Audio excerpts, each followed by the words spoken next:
بسم اللہ الرحمن الرحیم۔ السلام علیکم ورحمۃ اللہ وبرکاتہ۔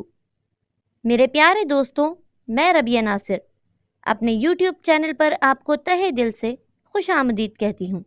میں للیتا جی کو پہلی بار سن 2008 میں ملا تھا۔ اردو بولنے اور بات کرنے کا انداز انتہائی سلجھا ہوا اور نفیس تھا۔ رکھ رکھاؤ میں اپنی ایک جاذبیت تھی۔ اس ملاقات کے کئی برس بعد مجھے معلوم ہوا کہ للیتا جی بھی کبھی ہندو ہوا کرتی تھیں۔ وہ مسلمان کیسے ہوئیں، یہ لکھنے کی اجازت انہوں نے مجھے کچھ دن پہلے ہی دی ہے۔ ان کا واقعہ انہی کی زبانی آپ کے سامنے رکھ رہی ہوں۔ ناظرین، سن کر آپ سب کا ایمان باہر باہر ہو جائے گا۔ وہ کہتی ہیں کہ ہمارا سارا خاندان ممبئی میں رہتا تھا۔ میرے والد وی نوٹکرنی سول پراپریٹر فار فوکس پروڈکشن کے لیے کام کرتے تھے اور انہیں تقسیم ہند کے بعد لاہور تعینات کر دیا گیا تھا۔ ہم 2 بہنیں تھیں۔ والد ہم سب کو لاہور لے آئے۔ 60 کی دہائی میں ہمارے گھر لاہور کی اہم شخصیات آتی رہتی تھیں۔ بھارت سے آنے والے نامور شخصیات اور کرکٹرز کا ہمارے گھر آنا جانا لگا رہتا تھا۔ ہم دونوں بہنوں کی شادی والد صاحب نے ممبئی کی تھی۔ شادی کے کچھ عرصے بعد میرے ہاں بیٹی کی پیدائش ہوئی اور اس کا نام چنچل رکھا گیا، لیکن چنچل ابھی 3 سال کی تھی تو مجھے طلاق ہو گئی۔ میرے والدین تب تک لاہور میں ہی تھے۔ میرے خاوند نے چنچل کو بھی میرے ساتھ لاہور بھیج دیا۔ میں 1-2 برس تو افسوس کے مارے گھر پر ہی پڑی رہی۔ میرے والدین بھی پریشان رہتے تھے۔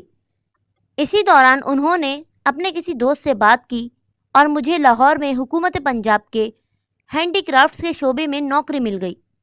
اس کے بعد میں مصروف رہنے لگی۔ گھر والے خوش تھے کہ میرا دل لگنے لگا ہے۔ یہ شاید 1962 کی بات تھی کہ خانہ کعبہ کا غلاف چڑھانے کی باری پاکستان کی تھی۔ غلاف کعبہ بنانے کی ذمہ داری ہمارے شعبے کو ملی۔ یہ میرا شعبہ تھا، لیکن میں ہندو تھی۔ خیر، نگرانی کا کام تو میرا ہی تھا، لیکن مجھے کسی چیز کو ہاتھ وغیرہ لگانے کی اجازت نہیں تھی۔ مجھے بڑی اچھی طرح یاد ہے کہ غلاف بننے کے لیے جتنی بھی لڑکیاں آتی تھیں سبھی نوجوان تھیں اور قرآن کی تلاوت کرتی تھیں۔ خیر، میں بھی دل سے سب کا احترام کرتی تھی اور میں نے اپنے کام میں بھی کوئی کوتاہی نہیں برتی تھی۔ اسی دوران مجھے عجیب عجیب سے خواب آنے لگے۔ میرے ساتھ ایسا پہلے کبھی نہیں ہوا تھا۔ ایک خواب یہ تھا کہ میں چنچل کے ساتھ ایک اونچی پہاڑی پر بیٹھی ہوئی ہوں اور دور ایک کالا پتھر ہے جس کے ارد گرد چونٹیاں گھوم رہی ہیں۔ پھر ایک خواب آیا کہ میں مسلمانوں کے شہر مدینے میں ہوں اور میں نے نبی پاک صلی اللہ علیہ وآلہ وسلم کا سایہ دیکھا، لیکن میری ہمت نہیں تھی کہ میں روشنی کی طرف آنکھ اٹھا کر دیکھ سکوں۔ ہمارے ایک جاننے والے تھے اور خوابوں کی تعبیر بتانے کے حوالے سے بہت مشہور تھے۔ میں نے ان سے ان خوابوں کی بات کی تو انہوں نے کہا کہ تم اور تمہاری بیٹی کسی دن مسلمان ہو جاؤ گے۔ اس وقت میں نے سوچا کہ میں بھلا ایسا کیوں کروں گی۔ خیر، 1-2 سال گزرے۔ میرا اسلام کی طرف رجحان بڑھتا چلا گیا۔ اسی دوران میرے والد نے کہا کہ تم مال روڈ پر ہینڈی کرافٹس کی اپنی دکان کھول لو۔ میرے خیال سے یہ لاہور میں کسی لڑکی کی پہلی دکان تھی۔ لوگ دور دور سے میری دکان اور مجھے دیکھنے آیا کرتے تھے۔ میں نے اس دکان کا نام پاپولر پروڈکشنز رکھا تھا۔ شاید یہ دکان اب بھی مال روڈ پر ہو۔ میں نے سنا تھا کہ اس کا نام کشمیری ہینڈی کرافٹس یا اس سے کچھ ملتا جلتا رکھ دیا گیا ہے۔ میں 20 سال سے زائد عرصہ ہوا پاکستان نہیں گئی۔ میری دکان بہت ہی شاندار تھی۔ میں نے کچھ ملازم بھی رکھ لیے۔ اسی دوران میں نے دل سے فیصلہ کیا کہ میں مسلمان ہو جاؤں گی۔ میرے خواب بڑھ گئے تھے اور اسلامی تعلیمات کی طرف رجحان بھی۔ میرے مسلمان لڑکیوں سے رابطے بھی تھے۔ میں مسلمان ہوئی تو گھر بھی بتا دیا۔ میرا نیا نام شاہدہ تھا۔ یہ میرے لیے ایک مشکل دور تھا۔ یہ مذہب کی تبدیلی کوئی آسان کام نہیں تھا۔ ایسا کہنا آسان لیکن کرنا انتہائی مشکل ہوتا ہے۔ ہمارا خاندان برہمن خاندان تھا۔ ایک دم کوہرام مچ گیا۔ گھر والوں نے میری بیٹی چنچل کو دوبارہ ممبئی اس کے والد کے پاس بھیج دیا۔ تب وہ 9 سال کی ہو گئی تھی۔ میرے گھر والوں نے مجھ سے بات تک کرنا چھوڑ دیا تھا۔ میں بھی ڈٹی رہی۔ اس کے کچھ عرصے بعد ہی میں نے ایک مسلمان لڑکے سے شادی کر لی۔ وہ بہت ہی اچھے انسان تھے۔ انہوں نے میرا ہر طرح سے ساتھ دیا اور مجھے کسی طرح کی کمی نہ آنے دی۔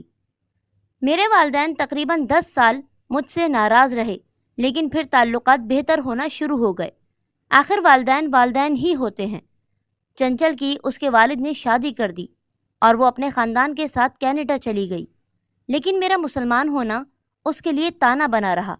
آخر یہ ہوا کہ 28 سال کی عمر میں اسے بھی طلاق ہو گئی۔ کوئی اور وجہ بھی ہوگی، لیکن چنچل کا خاوند اسے مسلسل میرے مسلمان ہونے کے تانے دیتا رہتا تھا۔ طلاق کے بعد چنچل ممبئی واپس آ گئی۔ میری چنچل سے بات ہوئی تو میں نے اسے دوبارہ لاہور بلا لیا، وہ بھی پھر مسلمان ہو گئی۔ میرے خوابوں کے بعد شاید چنچل کو بھی یقین تھا کہ ایک دن وہ بھی مسلمان ہو جائے گی۔ ہم نے چنچل کا نام نادیہ رکھا۔ میرے خاوند کے رشتہ دار ذوالفقار علی بھٹو کے ساتھ تھے۔ جب جنرل ضیاء الحق نے بھٹو کو پھانسی دی تو میرے خاوند کا خاندان بھی ڈرا ہوا تھا۔ میرے خاوند کے بھائی کو شاید ٹانگ پر گولی لگی تھی۔ حالات کو دیکھتے ہوئے میرے خاوند نے کہا کہ ہمیں پاکستان چھوڑ دینا چاہیے۔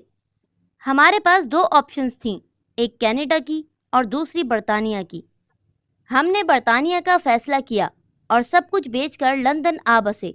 میرے والد کی ممبئی اور لاہور میں بہت جائیداد تھی، لیکن مسلمان ہونے کی وجہ سے مجھے کچھ نہ مل سکا۔ میرے والدین کی کوشش بھی تھی، لیکن خاندان والوں کا دباؤ بہت زیادہ تھا۔ میرے خاوند کا 10 سال پہلے انتقال ہو گیا تھا۔ نادیہ میرا اب آخری سہارا ہے۔ میری آخری خواہش یہ ہے کہ مرتے وقت ہم دونوں ماں بیٹی کو کلمہ نصیب ہو۔ میرے پیارے دوستوں، اگر آپ کو آج کی کہانی پسند آئی ہو تو کامنٹ سیکشن میں ضرور بتائیے گا اور ہمارے چینل کو ضرور سبسکرائب کیجیے گا۔ شکریہ۔